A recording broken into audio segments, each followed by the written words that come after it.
La lenteur évolutive de la nature, dans sa grande sagesse inconsciente, devrait nous inciter à plus de modestie et de réflexion.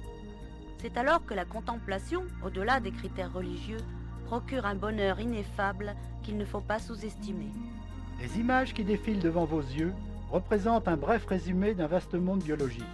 C'est aussi un ultime appel au bon sens de la classe dirigeante mondiale. Mais une question se pose.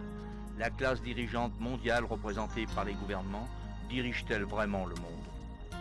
Selon les journalistes experts en investigation, la collusion de cette classe avec les groupes de pression économique est telle que ce ne sont plus les gouvernements qui dirigent leur propre pays, et d'une manière quasi automatique, la législation est influencée. Or, par le truchement de prétextes, au besoin de mensonges et de phrases bien tournées, d'excellents orateurs ayant fréquenté de grandes écoles nous manipulent en nous serinant à longueur de discours que tout ce qui est fait est honnête, et pour le bien de tous. Jean de La Fontaine n'a-t-il pas écrit « Tout flatteur vit aux dépens de celui qui l'écoute » ? Aujourd'hui, notre société occidentale vit au-dessus de ses moyens, en détruisant sur son passage faune et flore, sans discernement et par voie de conséquence l'être humain. En 2006, nous avions déjà fait un constat alarmant de la situation des amphibiens dans un film intitulé « La reproduction des crapauds communs ». En 2012, leur sort ne s'est pas amélioré. Une autre question vient donc à l'esprit, comment préserver la biodiversité ? La réponse est simple, les pouvoirs publics doivent reprendre les rênes des États en imposant une véritable déontologie aux grands groupes financiers et industriels qui se fichent totalement de détruire la planète pourvu que le profit soit énorme. La disparition des dinosaures a été provoquée par des phénomènes naturels. L'être humain, quant à lui, a délibérément programmé sa propre destruction. Dans ces conditions, il est probable que nous courions tête baissée vers le chaos.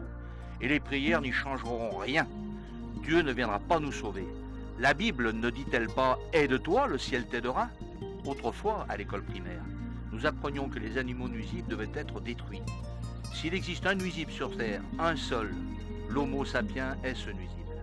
Existera-t-il un jour prochain un élu du peuple pour relever la tête et s'opposer au pouvoir de nuisance d'une oligarchie aveugle et d'une morale douteuse ? Trouvera-t-on un jour prochain quelqu'un de résolu pour s'opposer au diktat des marchés ? Faudra-t-il un jour prochain que les peuples soient obligés de se révolter, avec toutes les conséquences prévisibles, pour qu'enfin soit remis de l'ordre dans l'imbroglio mondial ? Il est grand temps que l'humain, les animaux et l'environnement comptent plus que le profit, ce qui impose un changement radical de notre comportement. Par bonheur, quelques économistes, philosophes et chercheurs préconisent une autre voie.